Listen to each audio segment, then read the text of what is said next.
Bienvenue au 8e RPIMA. Dans cette vidéo, vous pourrez suivre les pas des jeunes engagés qui choisissent de rejoindre nos rangs. Vous le verrez, à partir de jeunes qui viennent de tous les horizons et qui n'ont comme seul point commun que l'envie de servir au 8e RPIMA. Nous qualifions des spécialistes, mais avant tout nous formons des sections de combat. Ces sections elles ont vocation à être engagées ensemble. C'est pourquoi vous pourrez les suivre de leur première arrivée au quartier Fayol du 8e RPIMA jusqu'à leur première mission. Alors depuis qu'on est arrivé, nous avons été en visite médicale, nous avons perçu des pactages avec tout le nécessaire pour réaliser notre formation. Puis ensuite ils nous ont appris les formations et les bases d'un bon militaire, comme la marche au pas, les cadences, les chants et également des cours d'instruction militaire. Ce matin nous avons fait les tests sportifs et nous testons entre nous, voir la concurrence, la compétition sur des tests simples comme pompe, les tractions et également le van-méval, un test comme vous pouvez le voir autour d'une piste d'athlétisme. Je m'étais préparé, on m'avait dit qu'il fallait être prêt mentalement, physiquement et vouloir donner tout ce qu'on avait en nous. Je fais preuve d'une grande discipline dans la vie de tous les jours, mais pour tous les gens, c'est vrai que cela peut être compliqué au jour le jour de s'adapter à la vie en communauté et avec les supérieurs aussi. J'attends la formation qu'elle me rende meilleure au jour le jour, qu'elle m'endurcisse et qu'elle m'apprenne les règles d'une bonne vie, d'une vie saine et disciplinée. Je pense qu'on a tous des appréhensions, les supérieurs sont très gentils pour l'instant, à mon goût, mais par la suite cela va se durcir, c'est sûr. J'ai des appréhensions par rapport à ce qui va nous attendre et j'espère être prêt le moment venu.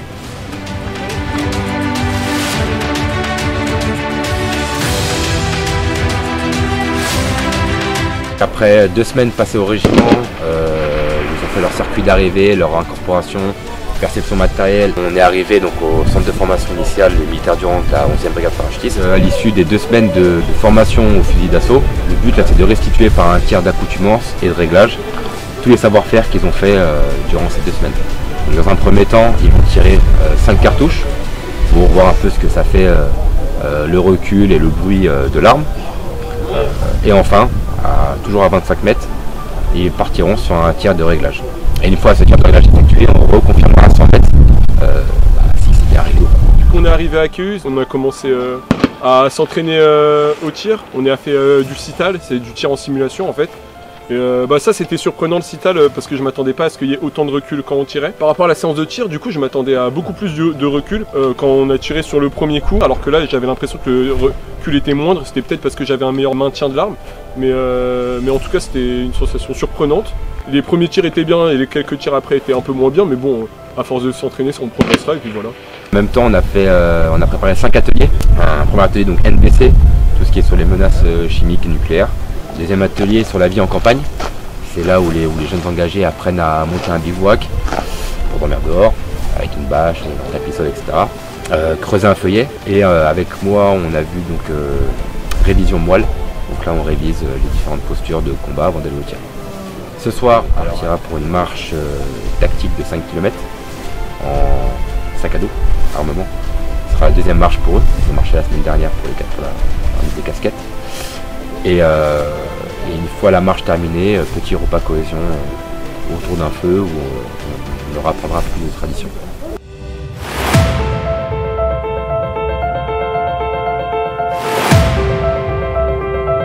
Sur la première semaine, on a vu tout ce qui était équipé, c'est-à-dire comment vérifier son parachute ventral et dorsal, les points clés, tout ça. Après, on a vu comment s'équiper avec ce parachute.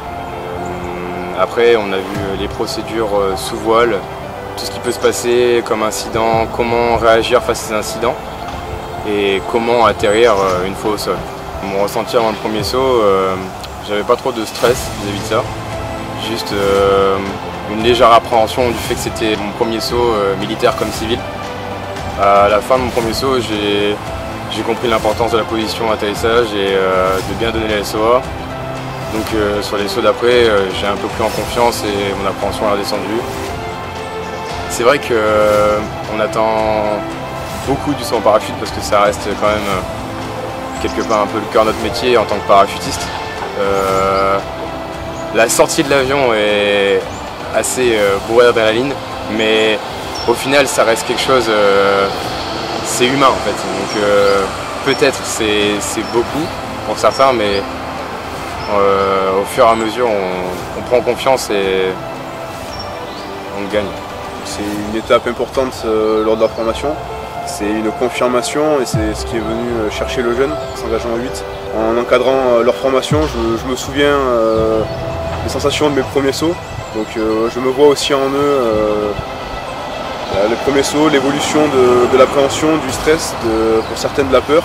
Et aussi cette envie, cette excitation qui évolue et change en fonction des sauts. Donc là, ils en sont à plus de la moitié et on sent une affirmation dans le saut. On se rapproche du bout, on commence à s'équiper avec une musette cet après-midi, avec la gaine EL 110. Donc là, ils commencent à connaître un peu les différents sauts possibles, donc avec ses avantages, ses inconvénients, pour les amener au fur et à mesure vers notre cœur de métier et le saut opérationnel.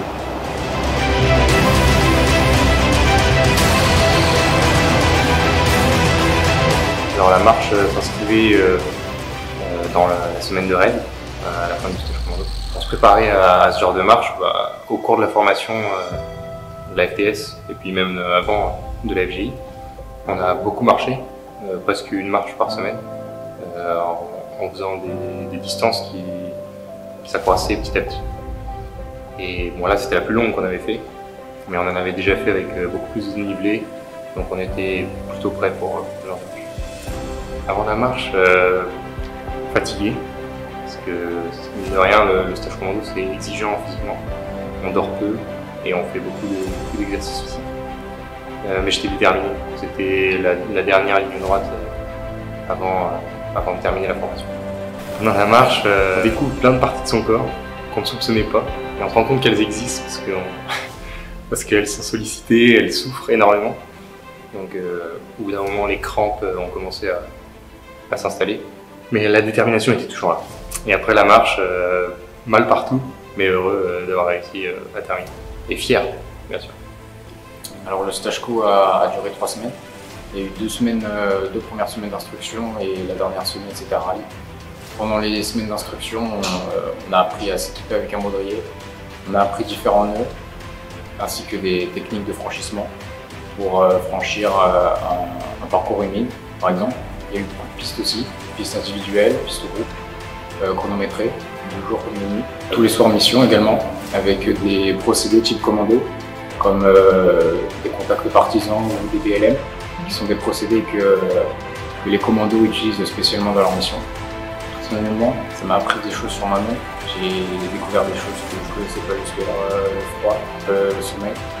Puis j'ai pu découvrir que j'étais capable de surmonter tout ça. Alors jeudi prochain, cérémonie des fourragères, donc remise des fourragères. C'est pour nous le symbole de l'entrée officielle au sein du régiment. Ça symbolise qu'on a terminé toutes les épreuves entre guillemets que représentent les classes et qu'on est digne de faire partie du 8e RPIMA.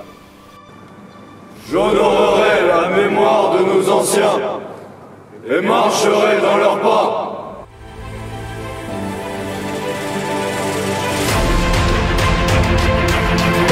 Cette semaine, le combat VAB, ça s'est relativement bien passé dès le premier.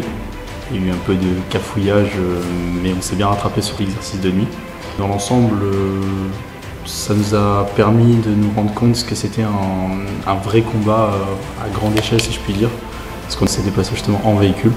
Pour un premier combat, je pense qu'on s'est relativement bien débrouillé. En tant que chef, on veut transmettre beaucoup, même parfois trop pour ce que les jeunes peuvent emmagasiner en 8 mois. 8 mois c'est long et court à la fois. On veut leur transmettre nos valeurs, on veut leur transmettre nos compétences, on veut leur transmettre notre façon de penser, on veut leur transmettre tout ce qui est nous. Je pense que j'ai transmis environ 80% de ce que je voulais à mes jeunes. Et maintenant le travail reste les 20% restants, mais je l'apprendrai tant qu'ils resteront avec moi.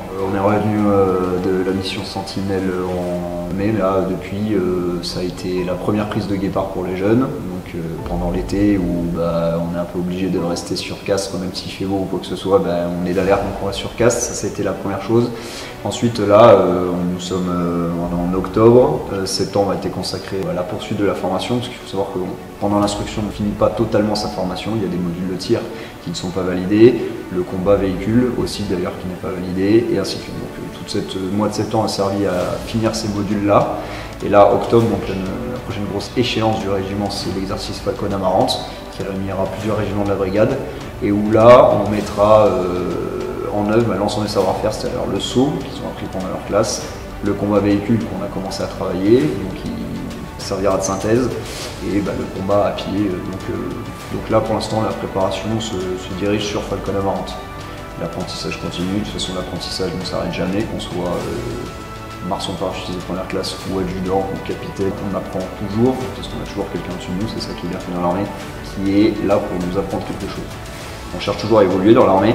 Celui qui veut rester en bas peut rester en bas, mais au bout d'un moment on s'ennuiera. Par contre, celui qui cherche à toujours engranger des connaissances, s'améliorer en tant que personne, en termes de qualité ou en termes d'expérience professionnelle, peut le faire et doit le faire. C'est comme ça qu'on s'épanouit dans un travail.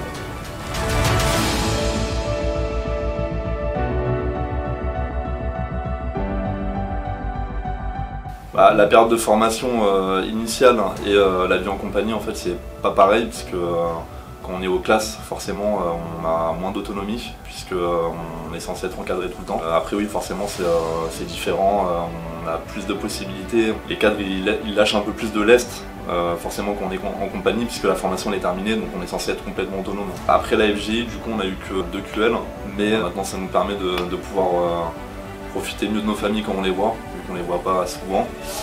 Mais après, ça permet aussi de renforcer la cohésion dans le groupe, dans la section, vu qu'on on vit maintenant avec les collègues toute la journée. Moi, j'ai trouvé ce que j'attendais, parce que moi, je recherchais de la cohésion, un cadre et de la camaraderie. Au final, c'est exactement ce que j'ai trouvé. Donc voilà, moi, je me suis fait des collègues ici que j'aurai pour toute la vie. Et franchement, je suis pas déçu du tout, bien au contraire. Moi, je suis parti directement donc à la fin des classes. On est parti en Guyane pour la mission Arctique. Ensuite, on est revenu en France et je suis reparti 4 mois après en étant allé à Guépard. Et le Guépard, donc, du coup, il a claqué. On est parti du coup en BSS pendant 3 mois et demi. C'était l'opération Chimère. On est parti là-bas pendant 77 jours dans le désert. Et notre mission principale, en fait, c'était de déloger en fait, dans la région des 3 frontières les groupuscules de Al-Qaïda et d'État islamique en Afrique subsaharienne. Honnêtement, la formation qu'on a eue, elle a été très utile, puisque quand nous on est arrivé là-bas, en fait, on savait déjà ce qu'il fallait faire. Donc c'était 2 terrains, que ce soit la BSS ou la Guyane, en fait, c'était 2 terrains complètement différents. Mais avec les formations qu'on a eues, en fait, très rapidement, on s'est mis dedans. Et au final, ça a déroulé, on a fait du bon travail. Vous l'avez vu, la formation est exigeante. Et elle l'est car le métier est exigeant. Et vous ne devez pas douter que vous pouvez réussir si vous avez envie de tenter l'aventure avec nous, parce que vous serez bien accompagné. Ne doutez pas non plus que si vous venez chez nous, vous y trouverez ce que vous êtes venu y chercher. Bonne piste à vous.